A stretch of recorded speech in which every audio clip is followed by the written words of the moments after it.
शुरुआत किया है। हम लोगों ने ये शुरुआत किया कि आपके इस प्रयास को, आपके ये संघर्ष को थोड़ा आसान किया जाए। और इसी दौरान हम लोगों ने इस समय कुछ सप्ताह एक सप्ताह पूर्व हम लोगों ने कुछ बातचीत की और हम लोगों ने सोचा कि क्यों ना छात्रों के इस प्रतियोगिता परीक्षा को सफल बनाने के लिए हम कुछ करें साथ में मिलके। तो आपके इस परीक्षा को में आपको सफल बनाने के लिए, आपके इस परीक्षा के में सबसे पहले तो ज़रूरी है, जैसा कि हम लोगों ने अपने वार्तालाप में पाया कि बच्चे अभी तक इस परीक्षा के पाठ्यक्रम को नहीं समझ पा रहे हैं। इसका सिलेबस क्या है और कहाँ हमें कैसी तैयारी करनी है, क्या-क्या पढ़ना है, ये पता नहीं चल पा रहा है। तो सबसे पहली हमने इस वेबिनार की टॉपिक ही रखी है कि हम इस सिलेबस के बारे में परिचर्चा करेंगे और आगे हम ये देखेंगे कि हम इस परीक्षा में अगर हमें सफल होना है, अगर हमें इसमें आगे बढ़ना है, तो किस तरह से हम इसमें तैयारी कर सकते हैं। और इसके लिए हम लोग साथ में मिलकर आपके लिए एक बहुत अच्छे अपॉर्चुनिटी के साथ आए हैं, एक अच्छे ऑफर के साथ आए हैं और इसको भी हम लोग इस पर्टिकुलर वेबिनार में शेयर करेंगे, आपके साथ परिचर्चा करेंगे। ये बात ज़रूर है कि अब हमारे पास समय बहुत कम है, बहुत जल्दी ही इस परीक्षा की शुरुआत होने वाली है।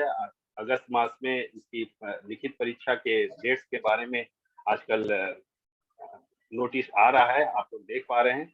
तो हम लोग इस वेबिनार को शुरुआत करते हैं। इस पर्टिकुलर पहले स्टेप में हम इस पर्टिकुलर एग्जाम के सिलेबस या पाठ्यक्रम को जानेंगे। बाद में हम आपके लिए किस-किस तरह की सुविधाएं लेके आए हैं, उसके बारे में हम लोग डिस्कस करेंगे।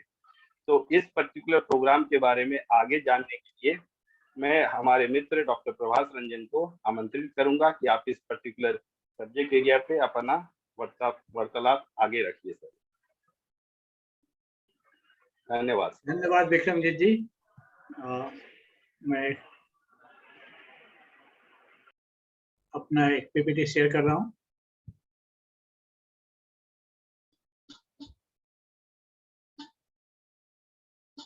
ओके, तो जैसा कि विक्रमजीत जी ने कहा कि हम लोग बिहार शिक्षक नियुक्ति से के संदर्भ में बात करने के लिए यहाँ इकट्ठा हुए हैं और हम लोग इसके विभिन्न पहलुओं पर बात करते हुए और हम लोग इसमें कुछ योगदान देना चाहते हैं। तो कई जगहों से सुनने में आ रहा है कि नकारात्मक जो एक दृष्टिकोण बना हुआ है कि किस तरह से नेगेटिव परीक्षा के को किस तरह से हम लोग हैंडल करें या और उसके साथ साथ इसका सिलेबस क्या है, उसके बारे में ही हम लोग बात करेंगे। तो सबसे पहले मैं, जैसा कि हम लोग, आप लोगों से कई लोग मुझे जानते हैं, डॉक्टर प्रभास रंजन और डॉक्टर विक्रमजीत सिंह, हम दोनों यहाँ पटना में ही एक अलग अलग महाविद्यालय से संलग्न हैं और फुल टाइम टीचर्स हैं। तो इसलिए हमारे लिए एक चैलेंज की बात है कि हम कैसे अपने समय में से निकाल करके और आप लोगों के साथ काम कर सकें। लेकिन हम लोगों ने उसका कुछ रास्ता निकाला है और उसके हिसाब से हम लोग आज बात करें। शुभम जी, थोड़ा सा अपने आर्टिस्टिक आपकी अच्छी है। अभी हम लोग जो चर्चा करेंगे ये परीक्षा संरचना के बारे में है और उससे चैलेंज जुड़ा हुआ क्या है। ओके, आवाज नहीं जा रही है क्या? मेरी आवाज आप लोगों को नहीं जा रही है? नहीं सर, आवाज आ रहा है पूरा क्लियर। ओके सर, उन्होंने ज्वाइन नहीं किया होगा। ऑडियो आप जिनके जो भी बता रहे हैं कि आप सुन नहीं पा रहे हैं, वो ऑडियो के साथ अपने को ज्वाइन करें तो वो सुन पाएंगे। हाँ, उसमें ऑप्शन आता है ऑडियो ऑन करने का, ज्वाइन विथ ऑडियो। ओके, तो इसके बाद संक्षेप में हम लोग अंग्रेजी और हिंदी पाठ्यक्रम के बारे में जानेंगे। उसके बाद सामान्य अध्ययन को लेकर के बहुत सारी बातें हैं, उस पर हम लोग थोड़ी चर्चा करेंगे। और फिर जो 3 विषय हम लोग आपस में, हम और विक्रमजीत जी मिलकर के 3 विषयों के लिए हम लोग कुछ कर पा रहे हैं। वैसे हमने और लोगों से बात की, लेकिन इतने कम समय में बड़ी टीम खड़ी करने में कठिनाई हुई है, इसलिए हम लोग केवल 3 विषय के साथ अभी आ पाए हैं। उन 3 विषयों के बारे में बात करेंगे।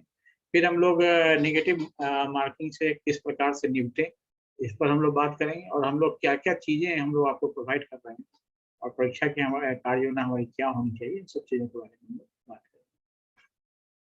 तो सबसे पहले परीक्षा संरचना आप सब लोग ऑलरेडी जान चुके होंगे इसके बारे में, क्योंकि काफ़ी इस पर चर्चा हो चुकी है, और पुस्तकें भी आ चुकी हैं, गाइड बुक भी आ चुका है। तो कुल मिलाकर के अगर आप देखेंगे तो 2 हिस्सा है, प्राथमिक शिक्षक के लिए भी 2 हिस्सा है और बाकी दोनों के लिए भी 2 हिस्सा है। अंतर केवल इतना है कि माध्यमिक शिक्षक और उच्च माध्यमिक शिक्षकों के लिए विषय है, यानी जिस विषय का वो चयन करेंगे, उस विषय, चाहे वो इतिहास हो, भूगोल हो, जो भी विषय चयन करेंगे, उस विषय से संबंधित 80 अंक होंगे और सामान्य अध्ययन से संबंधित 40 अंक होंगे। और भाषा का पत्र सबका समान ही है, और प्राथमिक शिक्षकों के लिए पूरे 120 अंक का सामान्य अध्ययन है।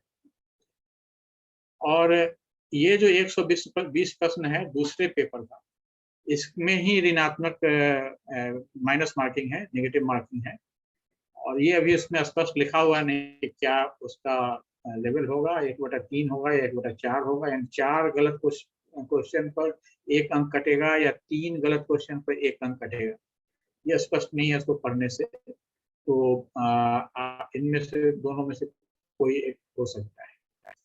और दूसरी जो बात है, जो अक्सर मुझसे भी कई बच्चों ने पूछा कि भाई स्तर क्या होगा पूछने का, इस स्तर पर हम लोग थोड़ी बात कर लेते हैं।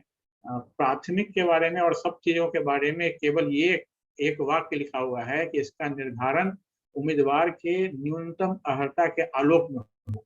यानी प्राथमिक में जब आप देखेंगे तो वो 1 से 5 तक के कक्षाएं आती हैं।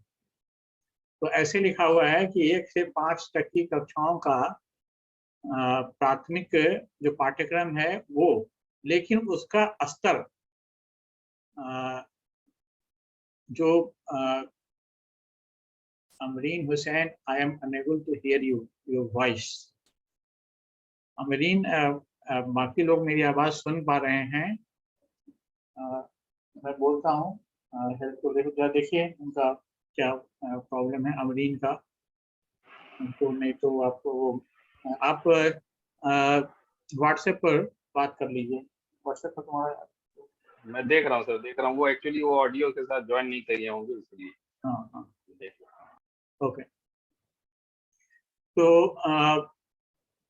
1 से 5 तक की जो कक्षाएं हैं, उसमें अगर हम बात करें कि न्यूनतम अर्हता के अनुसार आलोक में आपसे प्रश्न पूछा जाएगा, तो मैंने 1 से 5 तक का सिलेबस SCERT का बिहार बोर्ड का निकाल के देखा, तो उसमें जो टॉपिक्स दिए हुए हैं उसमें किसी भी प्रकार से मुझे ये समझ में नहीं आया कि इसको आप +2 के लेवल पर ले जा करके इसका क्या करें। तो ये बहुत ही सोच समझ के लिखी हुई बात मुझे नहीं लग रही है। जो लॉजिकल बात मुझे समझ में आ रही है वो ये है कि प्राथमिक कक्षा के लिए वो लोग 8वीं तक का लेवल ले सकते हैं, क्योंकि 5वीं तक का लेवल अगर आप चाहें तो आपको मैं लिंक भी दे सकता हूँ। एक ऑनलाइन उपलब्ध है जिसमें कि देखा जा सकता है कि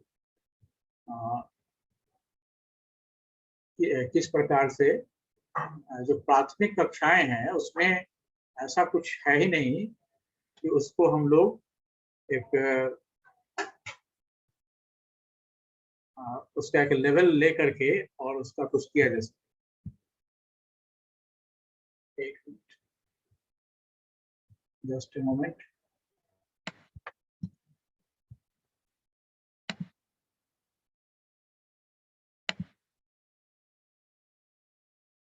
ये 5वीं तक की कक्षाओं का सिलेबस है मेरे पास, आप लोग देख पा रहे होंगे। इसमें आप लोग चाहिए तो खुद से भी जाके देख सकते हैं। ये ऊपर में ये स्कूल इसको मैं चैट बॉक्स में डाल देता हूँ।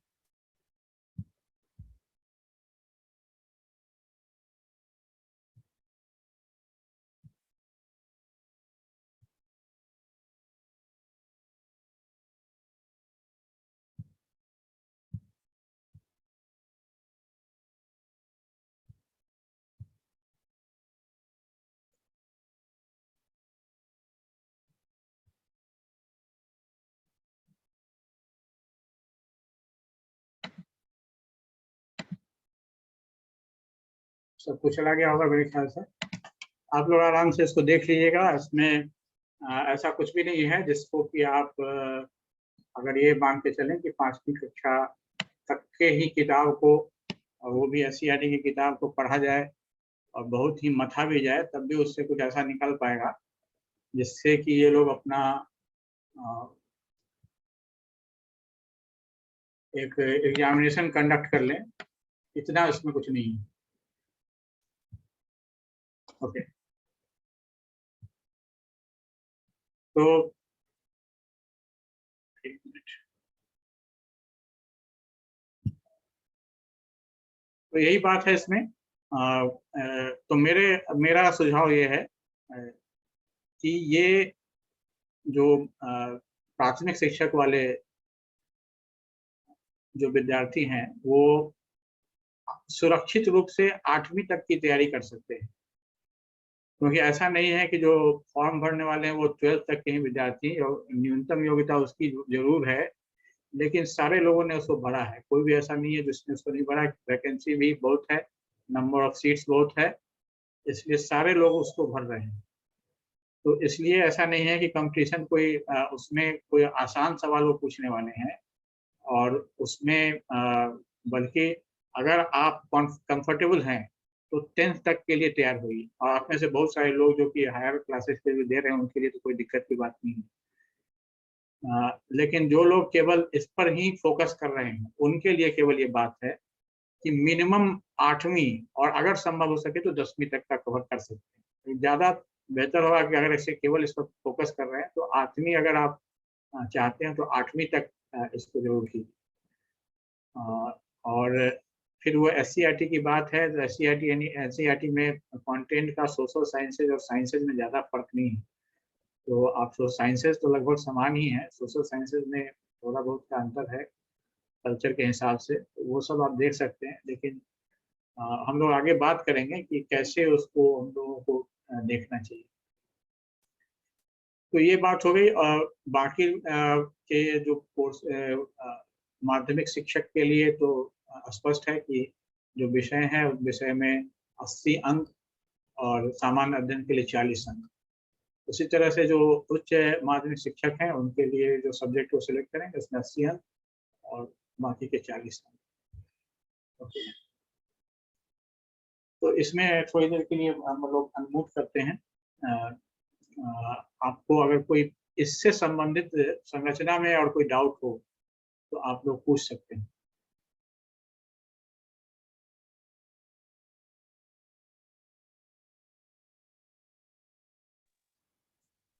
Yes sir. हाँ बोलिए। Sir I have a question sir please. हाँ बोलिए। सर ये पूछना है कि जैसे अगर अभी जो बात की गई कि 12 तक उसको रखा जाएगा, तो 12 तक रखने में सर एक परेशानी तो ये है कि 12 में सबके सब्जेक्ट तो अलग होते हैं। 12 तक रखा जाएगा, नहीं समझा आपका सवाल मैंने समझा नहीं। मतलब मेरा सवाल ये है, उसमें ये कहा गया कि 12 का स्तर रखा जाएगा, तो अगर मान लेते हैं कि SST का स्तर वो 12 लेवल पे रखते हैं और जो SST की बुक 12 में है वहां से क्वेश्चन करते हैं तो नहीं, एक मिनट, वो उनकी बात आप समझे नहीं। उन्होंने देखिए, उन्होंने स्पष्ट लिखा है कि जो पाठ्यक्रम है वो पाठ्यक्रम, एक मिनट में आपको उनका वाक्य ही बता देता हूँ। सामान्य अध्ययन प्रश्न पत्र के, आप यहाँ देख पा रहे होंगे स्क्रीन पर, सामान्य अध्ययन पत्र के प्रश्न प्राथमिक विद्यालय के पाठ्यक्रम यानी 1 से 5 तक SCERT से संबंधित होंगे। Yes sir.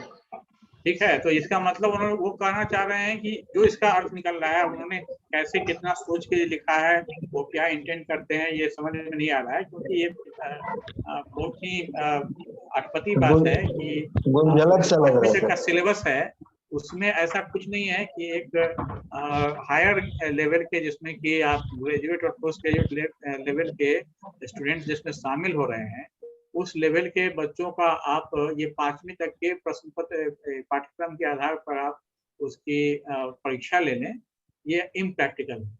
लेकिन जो वो कहना चाह रहे हैं वो 12वीं तक की बात नहीं कर रहे हैं। वो साफ साफ यहाँ लिखा हुआ है कि प्राथमिक विद्यालय में पाठ्यक्रम SCERT से, प्राथमिक विद्यालय के पाठ्यक्रम SCERT से संबंधित होंगे। यानी SCERT ने जो प्राथमिक विद्यालय का पाठ्यक्रम तय किया है उससे संबंधित होंगे, लेकिन इसका स्तर उम्मीदवार हेतु न्यूनतम अर्हता के आलोक में उसको तय किया जाए। क्लियर है? ये नहीं कह रहे हैं कि आपसे 12वीं से सवाल पूछा जाएगा। इनका तो ये कहना है कि आपसे 5वीं तक का ही सवाल पूछा जाएगा, लेकिन 5वीं तक के कंटेंट को ही वो लेवल इतना उठा देंगे कि 12वीं के लायक 12वीं के बच्चों से उससे सवाल पूछा जा सके। तो ये बात आपको हमने एक चैट बॉक्स में डाला है और आप उसका सिलेबस देख लीजिए।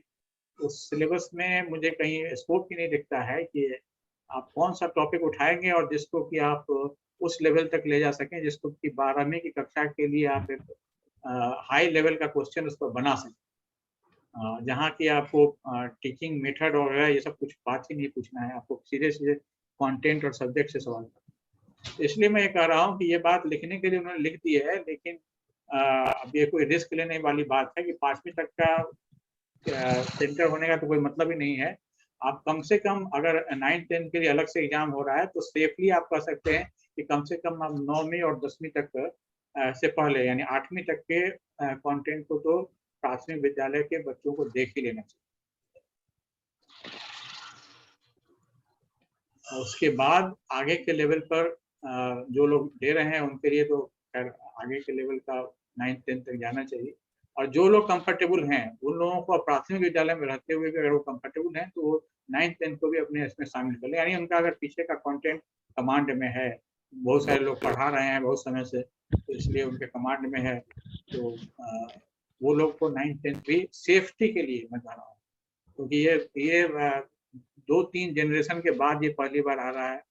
फिर ये मौका एक जनरेशन के बाद आएगा कि अगले जनरेशन को मिलेगा, ये पता नहीं। हो सकता है आपके बच्चे अगली बार टीचर का एग्जाम दे, बिहार में इसी तरह से एग्जाम होता है, तो इसलिए आप इसको सुरक्षित रूप होने के लिए आप इसको इस तरह से करें तो बेहतर है। ओके, मेरी बात स्पष्ट हो गई सबको? और कुछ पूछना चाहते हैं?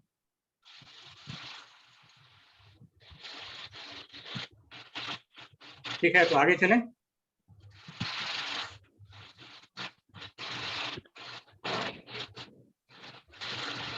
ओके, अंग्रेजी और हिंदी के बारे में तो कहने की जरूरत नहीं है, बहुत सारे लोग अंग्रेजी में बहुत ही अनकंफर्टेबल हैं, तो उसके लिए ही बोर्ड ने आयोग ने ऐसी सुविधा दी है कि आप दोनों विषय मिला करके आपको केवल ट्यूशन चलाना है। तो ये बेसिक टर्म है जिससे अक्सर सवाल आते हैं इन भाषा में, और कुछ सिलेक्टेड चीज़ों को हमने रखा है। तो ये जो टॉपिक्स हैं इस पर आप काम कर सकते हैं और हम लोग साथ भी काम करेंगे। और ये इससे संबंधित कंटेंट हम लोग बेसिकली जो क्वेश्चंस प्रैक्टिस सेट्स वो इससे संबंधित हम लोग उस पर काम करेंगे। हिंदी पर फोकस ज़्यादा रहेगा क्योंकि 75 अंक का हिंदी है और 25 अंक का इंग्लिश। ओके, जैसा कि मैंने पहले ही कहा कि प्राथमिक अध्ययन के लिए, प्राथमिक कक्षाओं के लिए जो सामाजिक अध्ययन है 8 तक, इसमें भूगोल चूंकि कुछ इसका अलग से लिखा हुआ है, जैसे राष्ट्रीय आंदोलन लिखा हुआ है, मानसिक क्षमता लिखा हुआ है, भूगोल लिखा हुआ है, इसलिए हमने इसको अलग से मेंशन किया है कि चूंकि वो मेंशन होगा इसका मतलब है कि इससे ज़्यादा प्रश्न होंगे, इस पर फोकस किया जाए जिनको अलग से लिखा है। सामाजिक विज्ञान में तो और भी चीज़ें आती हैं, लेकिन मानसिक क्षमता परीक्षण में भी बहुत सारी चीज़ें हैं। सामान्य जागरूकता इन सब चीजें हम लोग इसमें शामिल करके इसको हम लोग करेंगे। अब ये 10वीं के कक्षा या 12वीं वाली कक्षा वाले जो लोग हैं, उनके लिए जो सामाजिक अध्ययन है वो 10वीं तो पहले पूरी तरह से कंट्रोल कर ले, कमांडिंग। उसके बाद उनका जो विषय है उसमें आगे हम लोग स्ट्रेटजी पर बात करेंगे कैसे हम लोग कर सकते हैं।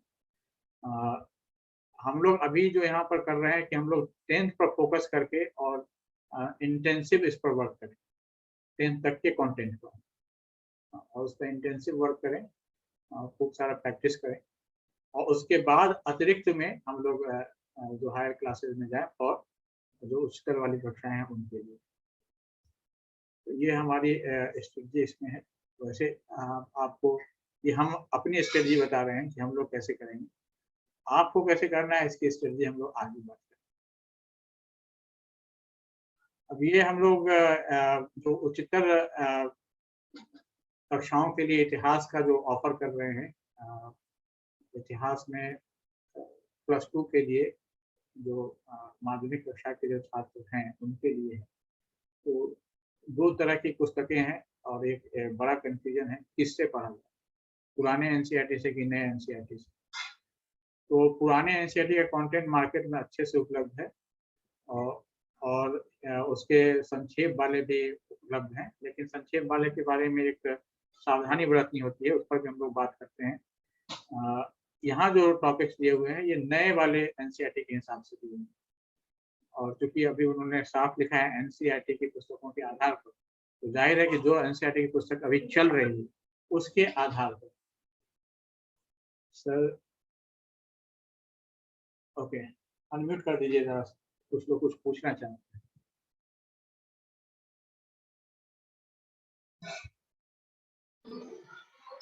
सर ये पूछना है, लैंग्वेज को लेकर के क्वेश्चन है कि अगर किसी ने लैंग्वेज में संस्कृत लिया हो या हिंदी लिया हो, लेकिन उसके पास जो भी डिग्री है वो संस्कृत से रिलेटेड है, तो लैंग्वेज हिंदी लेकर के संस्कृत वाले में जा सकते हैं या अदर लैंग्वेज कोई भी?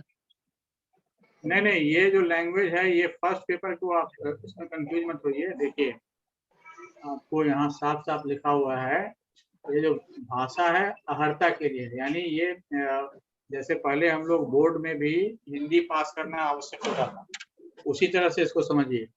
और हिंदी के अलावा फिर हम लोग इंग्लिश, संस्कृत और ये सब सब्जेक्ट पढ़ा करते थे।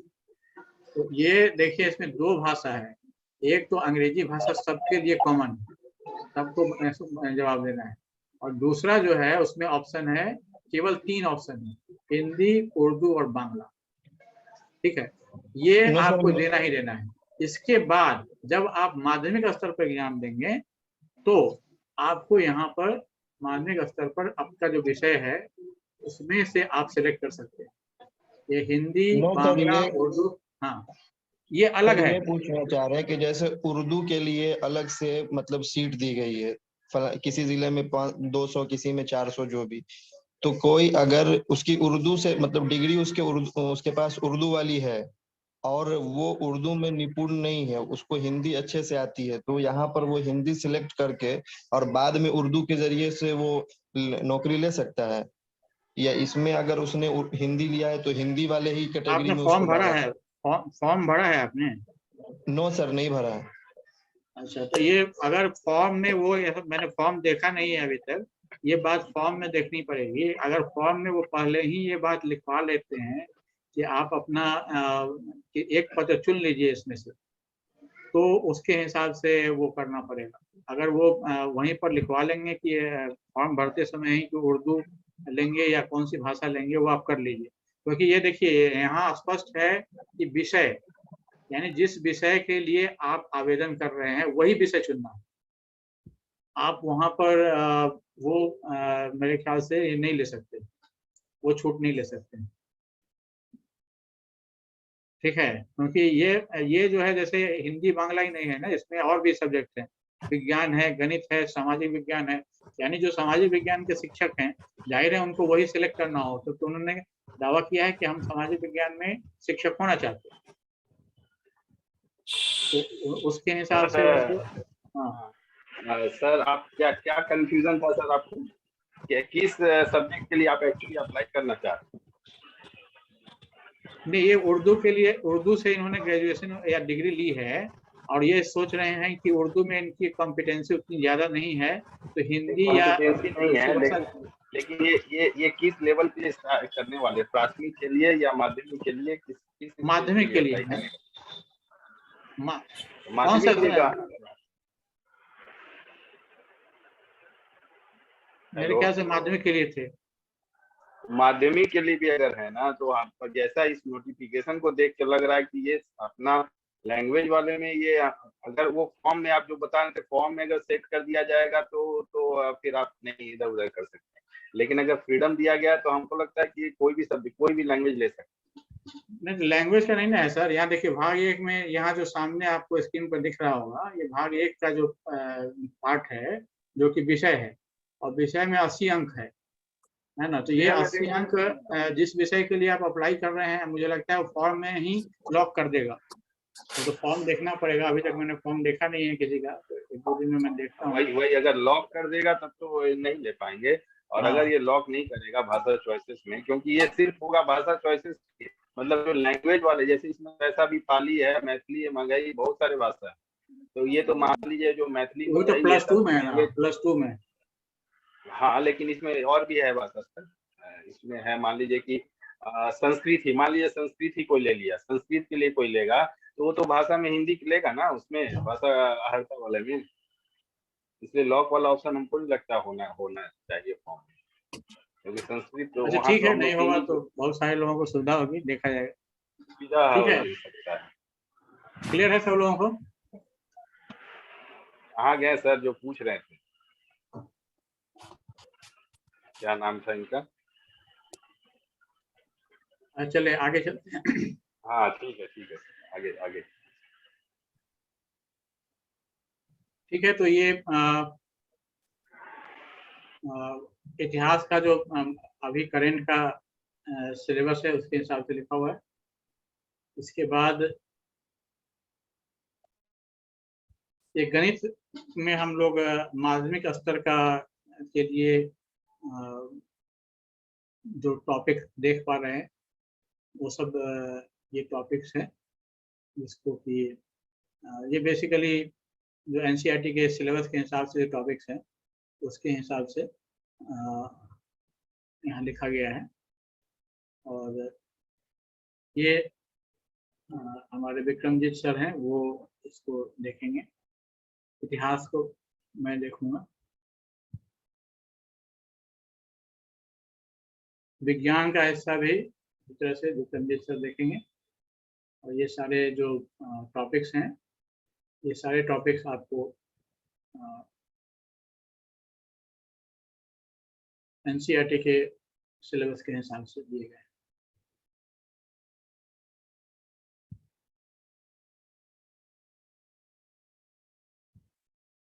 ओके, अब हम बात करते हैं कि हम लोग किस तरह से इसको करने वाले हैं। तो हम लोग अभी इसको जूम पर, जैसे अभी हम लोग मीटिंग कर रहे हैं, उसी तरह से इसको जूम पर ही करेंगे। और जो जूम पर हमारी मीटिंग होगी उसको हम लोग रिकॉर्ड करके, और आपका जो म्यूट कर दें, आपका जो हम लोग इसमें अकाउंट बनाएंगे LMS में। आगे हम लोग LMS के बारे में थोड़ी बात कर लेंगे। तो उस अकाउंट में आपका आपको जो भी आपका वीडियो यहाँ रिकॉर्ड होगा, उसको आप जितनी बार चाहें आप आराम से उसको देख सकते हैं।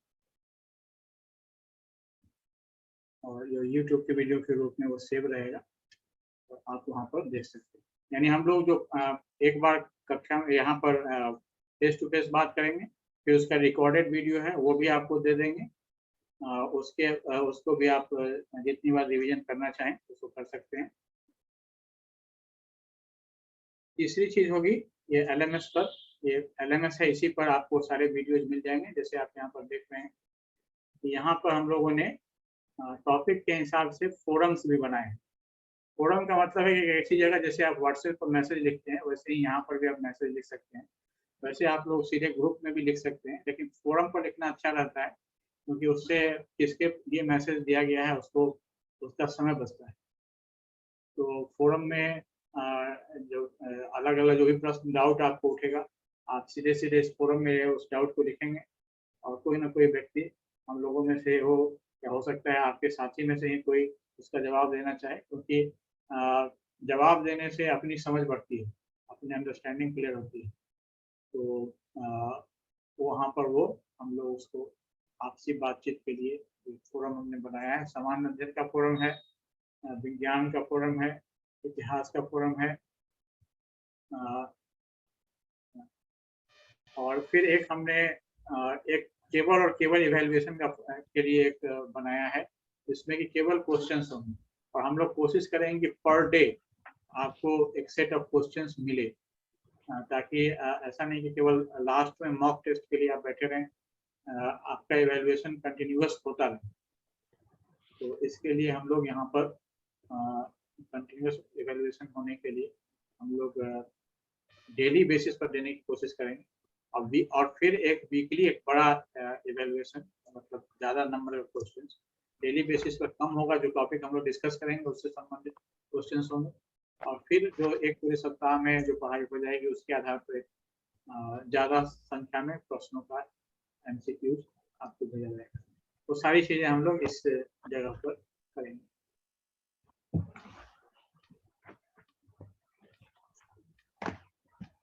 तो ये सब चीजें हैं, आपको ये जो LMS है उसके माध्यम से ये क्या चीजें मिलेंगी ये दिखाया है यहाँ पर। ये जो भी कंटेंट हम लोग शेयर करेंगे वो यहाँ पर भी रहेगा। जैसे कई लोगों को उसमें दिक्कत होती है तो इसलिए वो PDF लेना चाहे तो PDF भी ले सकते हैं, लेकिन यहाँ पर वो अस्थायी रूप से रहेगा, आप जब भी चाहें तो यहाँ वापस आकर के देख सकते हैं। तो प्रैक्टिस सेट्स होंगे जिस पर कि आप जितनी बार चाहे प्रैक्टिस कर सकते हैं, हम लोग उसको अलाउ कर देंगे। 2 अटेम्प्ट 3 अटेम्प्ट उसको ओपन रखेंगे ताकि आपको बहुत क्लियर रहे, और वो अटेम्प्ट्स लेने के बाद फिर वो जितनी उसके जो फीडबैक है उससे भी बहुत सारी बातें समझ में आएगी। फिर क्विज और मॉक टेस्ट इसके बाद में होगा, वो लास्ट में होगा। ये क्विज तो हम लोग वीकली करेंगे, मॉक टेस्ट मुझे लगता है कि अगस्त से हम लोग शुरू कर देंगे मॉक टेस्ट। कुछ समय तक इतनी चीजें कवर हो जाएंगी कि हम लोग मॉक टेस्ट के बारे में सोच सकते हैं। सर तो यहाँ पे किसी को कुछ हाँ सर, जैसा कि आपने स्टार्टिंग में बताया था कि 1 to 5 जो प्राइमरी लेवल का एग्जामिनेशन होना है, कंडक्ट होना है, उसमें जो पाठ्यक्रम है 1 से 5 के स्तर का होगा, जिसके लिए हमें 1 से 8 तक SCERT को कवर अप करना ज़्यादा सही रहेगा आपके सजेशन के अकॉर्डिंग। पर सर जी जी, पर उसमें एक और बात लिखी हुई है कि इसका जो क्वेश्चन का स्तर होगा 12वीं स्तर तक हो सकता है, यानी कि मिनिमम एलिजिबिलिटी क्राइटेरिया 12th पास लोगों के लिए है 1 to 5 का। तो उस स्तर तक से क्या आशा है, बिहार बोर्ड जो है वो कहना क्या चाहती है?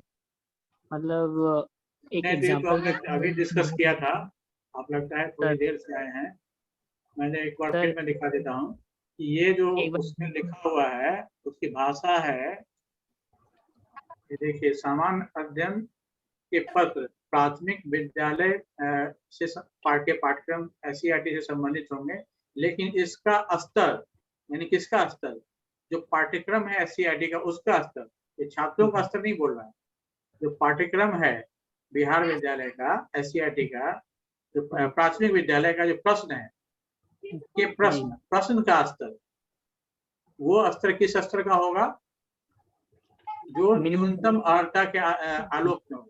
यानी आपको +2 का पास, आप न्यूनतम अर्हता आपकी है +2, तो उसके हिसाब से आपका वो जो प्रश्न पूछा जाएगा, यानी 1 से 5 के तक के पाठ्यक्रम के जो टॉपिक होंगे उसके लेवल को वो उठा करके ले जाएंगे, जहां पर कि वो आपसे 12वीं के लेवल का सवाल उसी टॉपिक के संबंध में पूछेंगे। इनके कहने का आशय ऐसा लगता है, लेकिन ये बहुत ही इम्प्रैक्टिकल है, क्योंकि आपने आपको सिलेबस का कंटेंट भी दे दिया है, आप उस सिलेबस या बुक भी आपने देखा ही होगा, और वो कंटेंट में ऐसा कुछ नहीं है कि उस टॉपिक को भी आप उठाना चाहें, बहुत ही बेसिक बातें उसमें बताई जाती हैं। सर एक एग्जांपल के थ्रू बता सकेंगे क्या सर, ज़्यादा हम लोगों का डाउट क्लियर हो जाता। क्या क्या क्या कर रहे हैं? क्या एक एग्जांपल के थ्रू हम लोगों को सर गाइड कर सकेंगे जिससे कि हम लोगों का कंफ्यूजन दूर हो जाए पूरी तरह से? जैसे अगर वो 25 के पैटर्न को न्यूनतम अर्हता के अकॉर्डिंग वो उठाएगा अपना क्वेश्चन का नहीं लेवल। नहीं, ये उसने कहा है, लेकिन मैं आपको कह रहा हूँ कि ये उनकी बात है, वो बहुत ही सीरियसली लिखी हुई बात, उसको बहुत सीरियस मान के लेकर चलना है, रिस्क वाली बात। उन्होंने ऐसा कहा है कि हम लोग 5वीं तक का ही टॉपिक लेंगे और उसको हम लोग 12वीं के लेवल पर जाके पूछेंगे। और ये मुझे बहुत ही इम्प्रैक्टिकल लगती है, क्योंकि जो सिलेबस है उसका, उस सिलेबस में ऐसा कुछ भी नहीं है जिसको कि आप 12वीं के लेवल तक उठा सकिए। तो बहुत ही एक ये बात है, मतलब इम्प्रैक्टिकल बात है। क्योंकि देखिए ये लिखने वाले जो हैं, ये लिखने वाले जो हैं सो अलग लोग हैं, और क्वेश्चन बनाने वाले अलग लोग हैं। ठीक है, उनको इंस्ट्रक्शन जाता है कि आप क्वेश्चन बनाइए और वो टॉपिक से संबंधित क्वेश्चन बनाइए। उनको एक दे दिया जाता है कि आपको मानसिक अभियोगिता से संबंधित प्रश्न बनाने हैं, गणित से संबंधित प्रश्न बनाने हैं, उसको म्यूट कर। तो ऐसे करके आप उसको कर सकते हैं। यानी जो इंस्ट्रक्शन जाता है एग्जामिनर को, क्वेश्चन सेटर, क्वेश्चन बनाने वाले को, जो वो एक बल्क में क्वेश्चन देते हैं, तो उसमें इस तरह का इंस्ट्रक्शन कि आप 5वीं कक्षा के टॉपिक को लेकर के उसको 12वीं कक्षा में ले जा करके ऐसा कोई इंस्ट्रक्शन देगा, तो मैं तो नहीं समझता हूँ कि अगर मुझे कोई कहे तो मैं उसमें कुछ कर सकता हूँ। मैं साफ इसको रिफ्यूज कर दूँ। ये बहुत ही इम्प्रैक्टिकल बात है। तो इसलिए चूंकि 9वीं 10वीं का अलग से एग्जाम हो ही रहा है, तो सुरक्षित रूप से हम ये लोग ये सोच सकते हैं कि 8वीं तक का प्रश्न जो है आप अगर तैयार करते हैं तो आप सेफ स्थिति में रहते हैं। ठीक है सर, तो 8वीं तक में किस सब्जेक्ट को ज़्यादा फोकस करना चाहिए सर? वही कॉमन जो टॉपिक्स हैं, जो कि जनरल साइंस है, जनरल साइंस से अच्छा खासा सवाल रहता है, 7 तक का जो जनरल साइंस है, फिर ये सोशल साइंस से संबंधित, तो इतना ही है टॉपिक में। तो वही जो कॉमन टॉपिक में, बहुत ज़्यादा टॉपिक तो है नहीं, कुछ टॉपिक तो रिपीटेड भी है, तो उसको करने से हो जाएगा। Okay sir, thank you sir. ठीक है, तो अब हम लोग आगे चलते हैं। तो यही मैं अभी बात कर रहा था कि प्रश्नों का निर्माण कैसे होता है। जैसे हम लोग भी प्रश्न बनाते हैं तो 2 स्तर, ऐसे तो हम लोग और भी ज़्यादा स्तर रखते हैं, लेकिन आप जो नॉन एजुकेशन बैकग्राउंड के लोग हैं उनके लिए 2 स्तर पर हम लोग काम करते हैं। एक तो जो सीधे सीधे सूचना आधारित प्रश्न होते हैं, नॉलेज, जैसे डेट हुआ, नाम हुआ, प्लेस हुआ, डेफिनेशन हुआ, ये सारी चीज़ें जो कि सीधे सीधे आप याद कर लेते हैं और उससे लिखते हैं। तो हमेशा जो भी प्रश्न बनते हैं उसमें इस बात को ध्यान रखा जाता है कि दोनों का बैलेंस हो। और आमतौर पर ये कहा जाता है कि 40% से ज़्यादा प्रश्न पहले से नहीं आना चाहिए। यानी सूचना पर आधारित जो प्रश्न है तो आमतौर पर 40 के अराउंड होता है, 40 से 45। बाकी जो प्रश्न होते हैं वो समझ पर आधारित होते हैं, यानी ऐसे प्रश्न होते हैं जिसको कि आप समझते हैं अगर उन चीज़ों को, तभी आप उसका उत्तर दे सकते हैं। तो ये 2 तरह के प्रश्न हैं। और इसी संबंध में मैं कह रहा था कि बहुत सारी चीज़ें, मैं गया था एक बुक स्टॉल पर और मैंने देखा पुस्तकें वहाँ रखी हुई थी बहुत सारी। तो वहाँ मैंने देखा कि बहुत सारी किताबें हैं, जैसे कि NCERT का बुलेट्स में पॉइंट में लिखा हुआ है। तो मैं एडवाइज करूँगा कि ऐसे पुस्तकों को पढ़ के आप समय बर्बाद नहीं करें, क्योंकि इसी कारण से, इसीलिए मैं पर्टिकुलरली ये स्लाइड बनाया है कि वो पुस्तकें आपको केवल 40 से 45% सवालों को जवाब देने में सहायता करें। जो समझ आधारित प्रश्न होंगे वो आपका कॉन्सेप्ट उसमें नहीं बनेगा। कॉन्सेप्ट आपका या तो डिस्कशन से बनेगा या आपका वो कंटेंट को पढ़ने से बनेगा, वही तरीका। अगर आप केवल बुलेट पॉइंट्स में जाएंगे तो उसमें रिस्क है, कुछ क्वेश्चन हो सकता है आपका पकड़ में आ जाए, क्योंकि कुछ समझ आधारित चीज़ों को भी बुलेट में लिखा जाता है, बुलेट में भी लिखा होता है। लेकिन जो हमारा दिमाग है, ये नेटवर्क है। ये दिमाग कंप्यूटर नहीं है कि बाइट्स में तो साउंड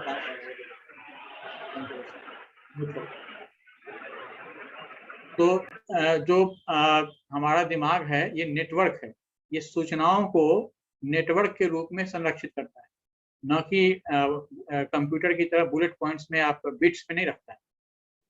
तो और इसी तरह से जब आपको रिकॉल करना होता है तो वो आपको लड़ी पकड़नी होती है ना, एक चीज की लड़ी पकड़ाती है तो फिर उससे जुड़ी हुई सारी चीजें याद आ जाती हैं। तो वैसे ही जो बुलेट पॉइंट्स में दिया होता है तो देखने में लगता है कि आसान है, इसको कर लेंगे तो कम मेहनत में काम हो जाएगा, लेकिन ये ऐसा तभी आप कीजिए जब आप कंटेंट के बारे में कॉन्फिडेंट हैं। अगर आपका कंटेंट पर कंट्रोल है तब आप उसका यूज कर सकते हैं। लेकिन जो लोग कंटेंट के बारे में, ऐसा भी हो सकता है कि अगर आपका कोई पर्टिकुलर चैप्टर है जिसमें आप को डाउट है और बाकी के चैप्टर्स आपको ठीक है, तब भी आप उसका यूज कर सकते हैं। अदरवाइज आप जो है केवल जो उसका टेक्स्ट बुक है या डिस्कशन है, आपस में भी डिस्कशन कर सकते हैं, डिस्कशन पर फोकस कीजिए, ठीक है। तो समझ का पर फोकस करना और समझ के लिए बातों को एक दूसरे से डिस्कस करना, टीचर से डिस्कस करना, ये जरूरी होता है। तो समझ में आपका एप्लीकेशन भी आता है, समझ में आपका एनालिसिस भी आता है, दोनों तरह के प्रश्न आपके आ सकते हैं और इसके ऑब्जेक्टिव टाइप में एमसीक्यू में जिसको उत्तर देने में आपको अलग अलग जो सब्जेक्ट होते हैं उनके नेचर के हिसाब से अलग अलग क्वेश्चंस बनते हैं।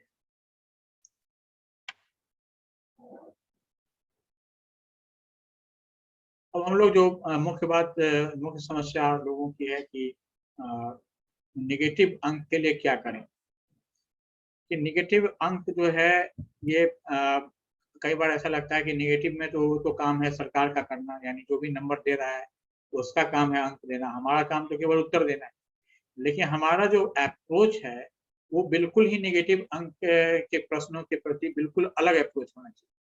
अगर हम सेम टू सेम अप्रोच रखेंगे, जैसे हम आम सवालों का जवाब देते हैं, उसी सेम अप्रोच से अगर आप नेगेटिव अंक का जो प्रश्नों का उत्तर देना चाहें तो वहां पर आप परेशानी में पड़ जाएंगे, क्योंकि ये जो प्रश्न है वो इस बात पर फोकस करता है कि आपने कंटेंट को कितनी अच्छी तरह से समझा। क्योंकि आप देखिए इसमें एक चीज आप में से कई लोग जानते होंगे, जो मल्टीपल चॉइस क्वेश्चंस होते हैं उसमें जो ऑप्शंस होते हैं वो ऑप्शंस 4 तरह के होते हैं, 4 या 5 ऑप्शंस होते हैं।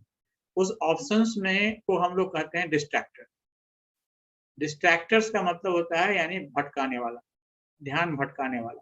अब ध्यान भटकाने का मतलब क्या है कि धोखा देना नहीं, ध्यान भटकाने का मतलब ये है कि अगर आपने उस कॉन्सेप्ट को सूक्ष्मता से नहीं समझा है तो आप भटक जाएंगे, यानी उससे, इसलिए डिस्ट्रैक्टर को बनाना भी बहुत बड़ी कला होती है। ऐसे भी 4 ऑप्शन दे सकते हैं जिसमें कि कोई देख करके सीधे सीधे समझ जाए कि इसका तो आंसर यही, ये हो ही नहीं सकता, ये तो होगा ही नहीं, और ये तीसरा एक ही बचता है जो आंसर होगा, या 2 ही बचता है जो आंसर होगा। ऐसे डिस्ट्रैक्टर्स जो हैं वो ज्यादा वो अच्छा क्वेश्चन नहीं माना जाता है। जो अच्छा एमसीक्यू माना जाता है, क्वेश्चन माना जाता है, वो माना जाता है कि उसके जो डिस्ट्रैक्टर्स हैं वो जो कॉन्सेप्ट है उससे बिल्कुल सटा हुआ, उससे बिल्कुल मिला हुआ, उससे कंफ्यूजन हो कराने वाला ऐसा कोई वो उसमें ऑप्शंस होता है।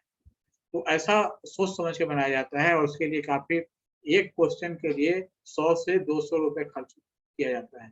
जो क्वेश्चन बनवाते हैं, जो सरकार बनवाती है और एडवर्टीजमेंट भी निकलता है इसका, तो 100 to 200 रुपीज जो है एक क्वेश्चन को बनाने के लिए खर्च करते हैं, ताकि आपको वो जो क्वेश्चन का क्वालिटी है वो बहुत ही हाई क्वालिटी का हो। और उसमें जो मुख्य काम है वो क्वेश्चन, पहला लाइन तो क्वेश्चन का लाइन लिखना बहुत ही आसान है, और सबसे मुख्य काम होता है उसका कि जो भी 4 या 5 ऑप्शंस देने हैं वो ऑप्शंस किस तरह से चुना जाए कि वही उसका उत्तर दे पाए जो कि उस कॉन्सेप्ट को अच्छे से समझ। ये पॉइंट है। तो इसलिए जो हमारा नेगेटिव अंक जब हम लोग बात करते हैं तो हमारी जो राजनीति है वो क्या होनी चाहिए कि हमें केवल लग रहा है कि ये सही उत्तर है, हमने लगा दिया और आगे चले, ऐसा नहीं। बाकी के जो 3 उत्तर हैं वो नहीं क्यों होगा, इस पर अब ये देखिए इसमें बैलेंस की भी बात है। बैलेंस का मतलब है कि समय आपके पास कितना है। तो नेगेटिव वाले क्वेश्चन में ये जान लीजिए कि कोई भी आदमी 100% कभी भी सॉल्व नहीं करेगा। तो आपको जैसे आप देख रहे हैं कि वो 2 घंटे का समय है, यानी 120 मिनट का समय है और 120 ही प्रश्न है, यानी 1 मिनट में 1 सवाल, ऐसा ही है, इतना ही आपको दिया गया। तो ऐसे में एक प्रश्न के 1 सवाल के सिचुएशन में आपको क्या करना होगा कि आप पहले ही ये सिलेक्ट कर, जिस क्वेश्चन में आपकी पकड़ नहीं हो उसको बिल्कुल छोड़ दीजिए, ठीक है। आप टारगेट ही नहीं कीजिए उसको और सीधे आगे बढ़ जाइए बिना उस पर 1 सेकंड या 2 सेकंड, पढ़ने में तो 3-4 सेकंड लग ही जाएगा, 4 से 5 सेकंड लगेगा, उतना लगा दीजिए और फिर आगे बढ़ जाइए। कोई भी ऐसे प्रश्न को कि हो सकता है हम सॉल्व कर लें, ऐसा नहीं।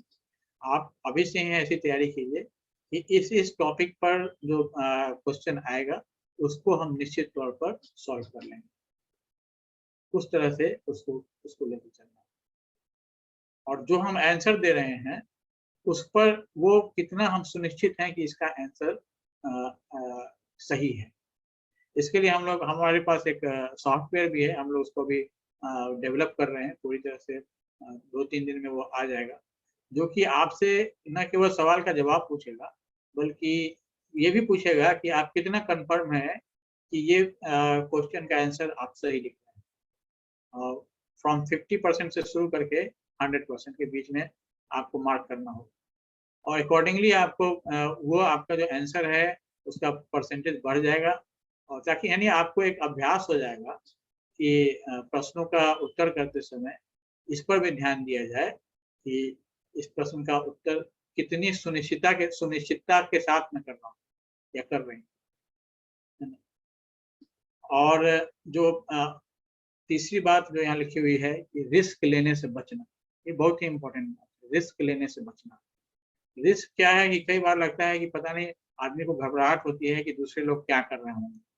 यहाँ निगेटिव मार्किंग में बिल्कुल ही अपने पर केंद्रित रहना है, दूसरे को क्या आएगा इसमें मत जाइए। अपने पर केंद्रित रहना है कि मैं क्या कर सकता हूँ, दूसरे को बिल्कुल भूल जाना है और केवल खुद पर केंद्रित रहना है और ये देखना है कि क्या सही हो सकता है, क्या हमारा आंसर सही है, जिसके बारे में हम निश्चित हैं कि ये सही हो, हम लोग वहां पर ही फोकस करेंगे। और सुनिश्चित लक्ष्यांक से ही भी यही मतलब है कि जैसे अगर हमारा सिलेबस है और कुल टॉपिक हमारा 40 बन रहा है उस सिलेबस में, तो उस 40 टॉपिक में से हम 30 को ही या 25 से 30 टॉपिक को फोकस करेंगे और उसको सुनिश्चित करेंगे। और वो 25 से 30 टॉपिक वो होगा जिसके बारे में हम पहले से कॉन्फिडेंट हैं, हम अच्छे से पहले से काफी कुछ जानते हैं, तो या थोड़ा बहुत भी जानते हैं, लेकिन अब हम उसको और गहराई से सोचेंगे। तो इस सुनिश्चित लक्ष्यांक के बारे में हम लोग और देख लेते हैं। ये सबल पक्ष को पहले पहचानना है कि हमारा क्या है वो चैप्टर जिस पर पकड़ आपकी अच्छी है, या पहले से आप उसको थोड़ा जानते हैं, या आप उसको समझने में आपको ज्यादा कठिनाई नहीं होती है। तो अब ये आप कहेंगे जो समझने में कठिनाई नहीं होती तो उसको हम बार बार क्यों पढ़ें? तो बार बार इसलिए पढ़ना है क्योंकि उसमें आपको वाक्यों के बीच का संबंध देखना है ना। ये हम लोग जब आगे डिस्कस करेंगे कि आज तो पता नहीं, आज तो समय काफी लग गया है, किसी और दिन डिस्कस करेंगे, आगे डिस्कस करेंगे कि कैसे पढ़ाई की जाए, वाक्यों के बीच के संबंध को समझना, और उसको अंग्रेजी में कहा जाता है रीडिंग बिटवीन द लाइन्स। जो बात लिखी हुई है, जो बातें वहाँ पर लिखी हुई है, उसके उसके उस पर आप जब सोचेंगे तो आपको पता चलेगा कि ये बात फिर किसी दूसरे चैप्टर से भी जुड़ी हुई है या किसी दूसरे सब्जेक्ट से भी जुड़ी हुई है। ऐसे कनेक्शंस होंगे वहाँ पर, और वही कनेक्शन के आधार पर जो प्रश्न बनाने वाले हैं आपका प्रश्न बनाएंगे। ये आपको एक गोपनीय बात मैं आपको बता रहा हूँ कि प्रश्न जो बनेगा आप उसको एक उपन्यास की तरह पढ़िएगा तो आप उस चीज को मिस कर देंगे। आपको ऐसे पढ़ना है जैसे आपको ही प्रश्न बनाना है, ठीक है। अगर आप ऐसे पढ़ेंगे जैसे आपको ही प्रश्न बनाना है तो आपको सोचना है कि ये पैराग्राफ में तो कुछ है नहीं, लेकिन फिर भी क्या है। अगर क्वेश्चन पूछना ही है इस पैराग्राफ से तो क्या हो सकता है। इस तरह से गहनता से उसकी पढ़ाई करेंगे हम लोग, उसका प्रैक्टिस करेंगे तो आप उसको अच्छे से कर सकते हैं। 60% से 70 भी कर सकते हैं आप, 60 to 70। अगर आपका कंटेंट पर पहले से पकड़ अच्छा है तो 80 तक जा सकते हैं। 80% तक आप कवर कर लीजिए ऐसे चैप्टर्स को, तो आप अपने आप को सिक्योर्ड समझ सकते हैं। जो क्योंकि ऐसा है कि नेगेटिव है तो सबके लिए नेगेटिव है, और जिन लोगों ने जो आपके लेवल पर हैं अभी, उन लोगों के बीच ही आपका कंपटीशन उन लोगों से ही है। तो ऐसे कंपटीशन में इस कारण से कि आपने कोई रिस्क ले लिया या जल्दीबाजी में दे दिया या किसी और कारण से अगर आप मिस करेंगे तो आप अपने बराबर के लोगों से भी पीछे हो जाएंगे। 3 तरह के ही लोग हैं, एक आपके लेवल के हैं, एक आपसे नीचे के लेवल के हैं, और एक आपसे ऊपर के लोगों के लेवल के हैं। ये 3 लेवल के लोग। अब आप अगर बहुत ही ध्यान से अपना सारा काम कर लेते हैं तो आप न केवल अपने लेवल के लोगों के बराबर होते हैं, बल्कि उन लोगों से भी आगे हो जाएंगे जो आपसे ऊपर के लेवल पर हैं, लेकिन जल्दबाजी में उन्होंने गलत आंसर लगा दिया है। उन लोगों से भी आप आगे रहेंगे क्योंकि वो लोग नीचे चले गए। ठीक है, तो ऐसे अपने लिए आपको सीट सुरक्षित करना पड़ेगा। ठीक है, आगे से ये हमारा जो हम लोग जो अपना कोर्स शुरू करने वाले हैं उसकी प्राइसिंग हम लोगों ने रखी है कि इस तरह से हम लोगों ने उसको रखा है। आप लोग इसको देख लीजिए, और जो लोग इंटरेस्टेड हों उनके लिए मैं लिंक में डाल रहा हूँ। उस लिंक में आप पेमेंट कर सकते हैं। मैं चैट बॉक्स में डाल देता हूँ।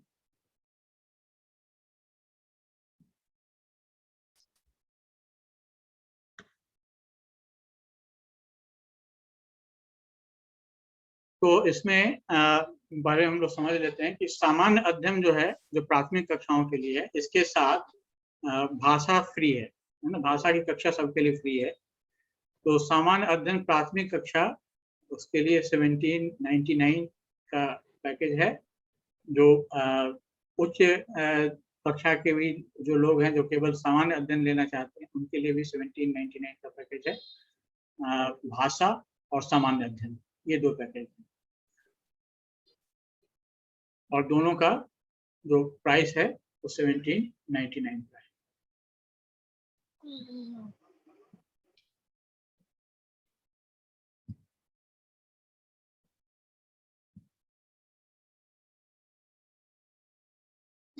इसे ग्रुप में भी डाल दीजिए, व्हाट्सएप वाले ग्रुप में। विक्रम जी इसको ग्रुप में भी डाल दीजिए। हाँ, मैं डाल रहा हूँ। उसके बाद सामान्य अध्ययन और गणित, ये एक कॉम्बो है, यानी दोनों एक साथ है। इसका 2299 है और इसके साथ भी भाषा फ्री है। फिर सामान्य अध्ययन तथा विज्ञान, ये भी एक साथ कॉम्बो है, इसके साथ भी भाषा है, फ्री है, और इसका भी प्राइस 2299 है। और फिर इतिहास जो उच्चतर कक्षाओं के लिए यानी +2 लेवल पर है, इसके साथ भी भाषा फ्री है और ये 1899 का है। और फिर सामान्य अध्ययन के साथ उच्चतर कक्षा का इतिहास है, उसका 2899 है। और अगर केवल हिंदी और अंग्रेजी कोई लेना चाहें तो वो 599 है। तो यानी 599 का जो कोर्स है ये सबके साथ फ्री दिया जा रहा है। और बाकी के जो कोर्सेज हैं वो आप देख पा रहे हैं इस तरह से। इसकी कक्षाएं हम लोग शाम में करेंगे LMS पर आपका रजिस्टर करके, और कक्षा के बाद YouTube वीडियो भी आपको शेयर किया जाएगा। फिर जो टेस्ट हैं इसके टेस्ट हम लोग डेली हम लोग टेस्ट देने वाले हैं। सारे चीज़ों सब में जो हम लोग पढ़ाएंगे पर डे, उससे संबंधित हम लोग कोर्सेज पूछेंगे देंगे। यानी काफ़ी हम लोगों को इसमें श्रम करना होगा, तो उसके हिसाब से। और हम लोग ग्रुप भी छोटा ही रखना चाह रहे हैं, बहुत ज़्यादा ग्रुप रखेंगे नहीं, क्योंकि हम लोग सफलता पर फोकस करेंगे। जो लोग भी हमारे साथ जुड़े वो हमारे सफलता को प्राप्त करें, तो उसके हिसाब से हम लोग उसको। अब कोई कुछ आप लोग पूछना चाहिए किसी भी चीज़ के बारे में, कुछ डिस्कस करना चाहिए प्राइस से लेकर के और किसी भी चीज़ के बारे में। सर ये चैट बॉक्स में सर थोड़ा वो लिंक डालिए, उस चैट बॉक्स में तो मेरे थ्रू नहीं हो रहा है, सिर्फ आप ही को मैसेज जा रहा है। अच्छा, मैं भेजा हूँ आपको, उसको शेयर कर दीजिए।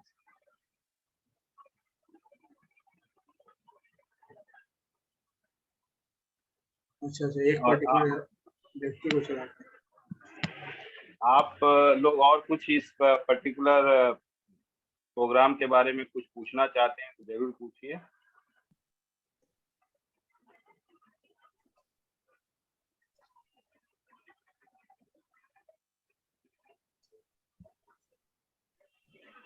ओके, तो ये जो ऑफर है ये आज के लिए है। आज से 25 तक जो भी है, इसके बाद ये समाप्त हो जाएगा। आज जो लोग अभी एडमिशन लेना चाहें इसको ले लें। आप लोग को इस ऑफर के मतलब इस प्रोग्राम वेबिनार ऑफर के बारे में जो वेबिनार में आए हैं उनके लिए ऑफर है। वेबिनार के बाहर ये जो फुल प्राइस है उस पर एडमिशन। सर मेरा एक सवाल था। हाँ, पूछिए। ये 9th-10th वाले में मैथ, जैसे मेरा सब्जेक्ट है मैथ सब्जेक्ट में मैं क्वालिफाई हूँ, तो 80 क्वेश्चन मैथ से ही रहेगा या साइंस से भी रहेगा? नहीं, 80 क्वेश्चन मैथ से ही रहेगा। जैसे पिछले बार हुआ था सर, जो पात्रता परीक्षा हुआ था उसमें 100 क्वेश्चन था, लेकिन मैथ से ही था। 50 question, 25 question chemistry, 25 question physics से था। नहीं, देखिए पिछले से बात मतलब नहीं है। आप करें कि आपके सामने अभी दिख रहा होगा हिंदी, बांग्ला, उर्दू, संस्कृत, अरबी, फारसी, विज्ञान, गणित। इसमें क्या है, एक विषय पत्र है। उम्मीदवारों को इस पत्रों में से किसी एक पद का चुनाव करना है। तो जब आप गणित चुन लेंगे तो आपसे विज्ञान का गणित आप जब चुन लेंगे तो विज्ञान से प्रश्न पूछने का कोई सवाल ही नहीं है। यस, बबीता ने हैंड रेज किया, बताइए। Good evening sir. तो उसका लेवल क्या रहेगा सर? माना 9th-10th का लेवल क्या रहेगा? 10th का रहेगा, 10th तक का ही लेवल रहेगा। एनसीईआरटी का 10th तक का लेवल। आप लोग लेवल को लेके थोड़ा सोच रहे हैं, मैं बार बार देख रहा हूँ ये क्वेश्चन आ रहा है। देखिए एक बात सर ने भी बताया कि आपको ये सिलेबस एक अलग बात है कि 5 तक के लिए 5 का सिलेबस है, या सर ने बोला कि आप 8 तक पढ़ लीजिए ज्यादा अच्छा रहेगा, और सेकेंडरी वाला के लिए 9-10 दिया गया है। देखिए ये सोचना ये है कि ये क्वेश्चन स्टूडेंट से नहीं पूछा जा रहा है, ये क्वेश्चन टीचर से पूछा जा रहा है। तो वो सोच के आप ध्यान रखिए कि आपको एप्लीकेशन लेवल का क्वेश्चन, एनालिसिस लेवल का क्वेश्चन उसी सिलेबस से पूछा जाएगा। जैसे आप बोल रहे हैं मैथ्स का क्लास 10 का ही पूछा जाएगा, लेकिन एप्लीकेशन लेवल का क्वेश्चन होगा, एनालिसिस लेवल का क्वेश्चन होगा, हायर ऑर्डर क्वेश्चन होगा, क्योंकि टीचर से पूछा जा रहा है। स्ट्रेट फॉरवर्ड क्वेश्चन सॉल्व कर दीजिएगा इक्वेशन लिख के, वैसा नहीं रहेगा। ये बात सर जैसे जो पात्रता परीक्षा हुआ था तो 2 बार हुआ था। एक बार ऑफलाइन हुआ था तो उसमें सिर्फ 10th तक का ही सवाल था, लेकिन दोबारा जब ऑनलाइन हुआ तो उसमें 10th का सवाल ही नहीं था, सिर्फ 11th-12th का सवाल था। वो भी फिजिक्स, मैथ, फिजिक्स, केमिस्ट्री तीनों था, लेकिन मैथ ज्यादा था 50। नहीं तो ये तो उलट गया था सर। 10th तक का पहली बार पूछा गया था और दूसरे बार सिर्फ 11th-12th का सवाल था। 10th तक का एक भी सवाल नहीं था। ठीक है सर, लेकिन अगर ये पूछा गया है ना तो ये सही नहीं हुआ है। ये जो सिलेबस यहाँ जो दिया गया है उसमें क्लास 10 का ही सिलेबस तक ही का पूछा जाएगा, हायर ऑर्डर कर दिया जाएगा। बहुत बार ऐसा होता है कि कुछ ऐसे टॉपिक्स होते हैं जो कि रिलेटेड होते हैं, जब वो हायर ऑर्डर में पूछे जाते हैं तो लगता है कि +2 तक चला गया है, लेकिन ऐसा नहीं है। आप एज ए पार्टिसिपेंट जरूर समझे होंगे कि नहीं ये +2 का पूछा गया है। तो बहुत बार ऐसी बातें हो जाती है, लेकिन आपको अपनी तैयारी जो है वो क्लास 10 तक का सिलेबस का ही हायर ऑर्डर से करना है ना। ये पूछ दिया गया, आप खुद ही बता रहे हैं एक बार पूछ दिया गया 10 तक का, एक बार पूछ दिया गया पूरा पलट के +2 लेवल का। नहीं तो सर, ये 10 चीजें तक का नहीं था, सिर्फ लिमिट, फंक्शन, डिफरेंशिएशन, इंटीग्रेशन, ये सब सवाल था हाँ मैथ। हाँ हाँ हाँ, तब ये सब क्वेश्चन तो पूरा +2 का है। जब बस जो बनाया था उसमें देखिए यहाँ स्पष्ट लिखा हुआ है, यहाँ स्पष्ट लिखा हुआ है कि माध्यमिक विद्यालय के पाठ्यक्रम से संबंधित होंगे, इसमें लिखा हुआ है। और +2 वाले में स्पष्ट लिखा हुआ है कि यहाँ जो प्रश्न होंगे न्यूनतम अर्हता ये उच्च माध्यमिक विद्यालयों के विषयों के पाठ्यक्रम के बिहार विद्यालय परीक्षा समिति से संबंधित, दोनों में विषय पत्र में स्पष्ट लिखा हुआ है। तो ये जब +2 का आप एग्जाम देंगे तो +2 के लेवल से में जो प्रश्न पूछे जाएंगे वो में जो सिलेबस है उन सिलेबस का वो +2 का लेवल नहीं होगा बल्कि उससे हायर लेवल का होगा। और उसी तरह से यहाँ 10th का जो सिलेबस है टॉपिक वही रहेगा, लेकिन जो क्वेश्चन होगा वो हायर लेवल का होगा, है ना। ये अब ऐसा पूछ देता है तो उसको ऑब्जेक्शन करना चाहिए। जब इसने साफ साफ लिख दिया, अगर ऐसा इस बार करता है, इसलिए तो कहा कि बीपीएससी का सिस्टम कुछ बहुत समय पर एग्जाम लेता है, इसलिए उनका सिस्टम बहुत डेवलप नहीं है, इसलिए लेकिन यहाँ अगर इस बार वो ऐसा करेंगे तो ये एक लीगल मामला हो जाएगा, क्योंकि उन्होंने साफ साफ लिखा हुआ है कि यहाँ देखिए, विषय पत्र माध्यमिक विद्यालयों के विषयों के पाठ्यक्रम बिहार विद्यालय परीक्षा समिति एनसीईआरटी से संबंधित होंगे, लेकिन इसका स्तर उम्मीदवार हेतु निर्धारित न्यूनतम अर्हता के आलोक में। साफ लिखा हुआ है कि 10th तक का पूछा जाएगा, लेकिन उसका स्टैंडर्ड हम लोग हाई करेंगे, क्योंकि ये जैसा सर ने कहा कि टीचर से पूछा जा रहा है, विद्यार्थी से नहीं पूछा जाता।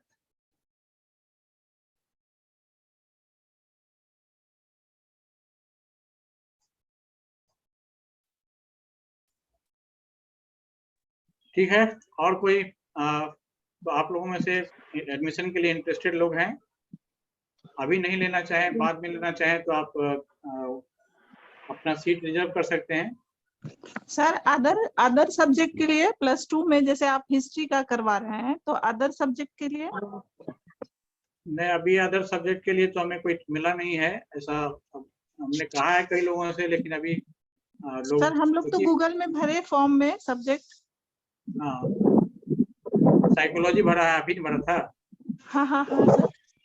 हाँ हाँ, साइकोलॉजी के लिए तो मैंने टीचर को कहा था, लेकिन वो तो अभी आपका केवल एक आदमी का आया है, तो अब इसके लिए मैं क्या करूँ, एक आदमी से तो नहीं होगा ना। गुड इवनिंग ऐसे सर। करके एक सब्जेक्ट 2 सब्जेक्ट करके आ रहा है। हाँ बोलिए। हाँ sir, good evening sir. Sir state paper 1 में मैं क्वालिफाइड हूँ, और इसके लिए हमको कौन से कोर्स परचेज करने होंगे? नहीं, आप कौन सा कोर्स में ये पढ़ना चाह रही हैं? फॉर्म आप कौन सा भरना चाह रही हैं, +2 का या प्राथमिक का? एसएसटी है सर। 9 से 10 वाले में मेरा, अगर स्टेट पेपर 1 है क्वालिफाइड तो 9 से 10 में भी भर सकती हूँ, और सीटेट में भी पेपर 1, 2 दोनों में क्वालिफाइड हूँ। हाँ, तो दोनों में भर सकते हैं। हाँ, दोनों में भरते। इसके लिए कौन से कोर्स परचेज करने होंगे? हायर का आप केवल एक हायर का ले लीजिए, दोनों लेने की जरूरत नहीं है, आप हायर का ले लीजिए। तो एसएसटी में तो इसमें तीनों सब्जेक्ट की होगी ना सर, हिस्ट्री। अच्छा, एसएसटी आपका एसएसटी है तो नहीं, एसएसटी हम लोग नहीं दे रहे हैं ग्रेजुएशन, इसका 10th लेवल पर हम लोग नहीं करते हैं। हम लोग आप सामान्य अध्ययन वाला ले सकते हैं। आप सामान्य अध्ययन केवल ले सकते हैं। सामान्य अध्ययन और उसके साथ भाषा आपको मिलेगा तो वो आप ले सकते हैं। सामान्य अध्ययन और सामान्य अध्ययन तो पूछा ही जाएगा ना आपको। सब्जेक्ट नहीं है, सब्जेक्ट थोड़ा बहुत तो कवर हो जाएगा सामान्य अध्ययन में, क्योंकि 9th 10th तक का सारा हम लोग पढ़ाएंगे तो उसमें थोड़ा आपका सब्जेक्ट आएगा, लेकिन सारे सब्जेक्ट हम लोग केवल एसएसटी पर फोकस करके हम लोग नहीं रख रहे, समय के अभाव के कारण नहीं रख रहे हैं। मेन कारण समय का अभाव है, हम लोग उतने नंबर में नहीं। आपका पीजी किया हुआ है? नो सर, ग्रेजुएशन है। अच्छा, तो आप सामान्य अध्ययन वाला ले सकते हैं। सामान्य अध्ययन वो जो वाला पैकेज जो है सर, वो पैकेज वो जो है सर वो शेयर कीजिए सर, वो दिख नहीं रहा है। हाँ हाँ, ये वाला सामान्य अध्ययन ऊपर वाला, सामान्य अध्ययन उच्च कक्षाएं वाला जो है उसको आप देख सकते हैं। और इसके साथ ही फ्री मिलेगा ना सर? फर्स्ट वाला भाषा लैंग्वेज, कक्षा फ्री। हाँ भाषा आपको फ्री मिलेगा, वो आपको दिखेगा गूगल फॉर्म में भी आप देख पाएंगे। Okay sir, thank you sir.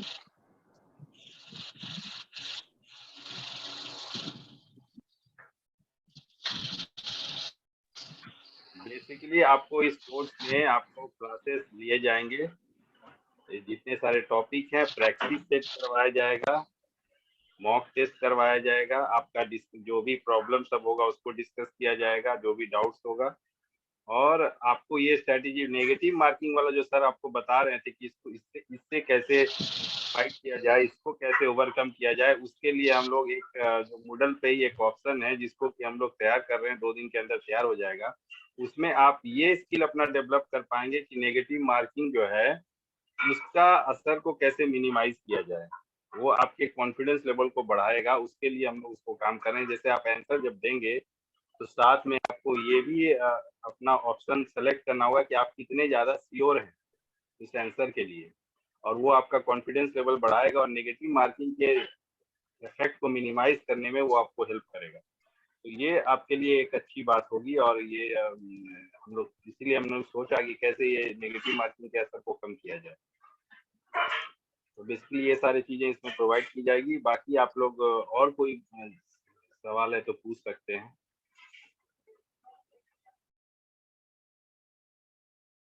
आप लोग जो लोग हैं वो किस किस सब्जेक्ट से हैं? प्राइमरी वाले कितने लोग हैं? हैंड रेज कर सकते हैं।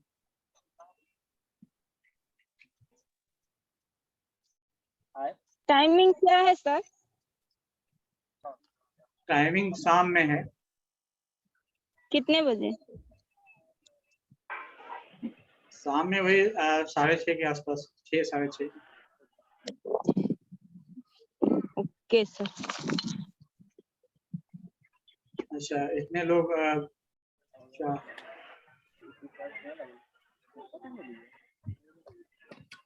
4-5 लोग हैं प्राइमरी वाले।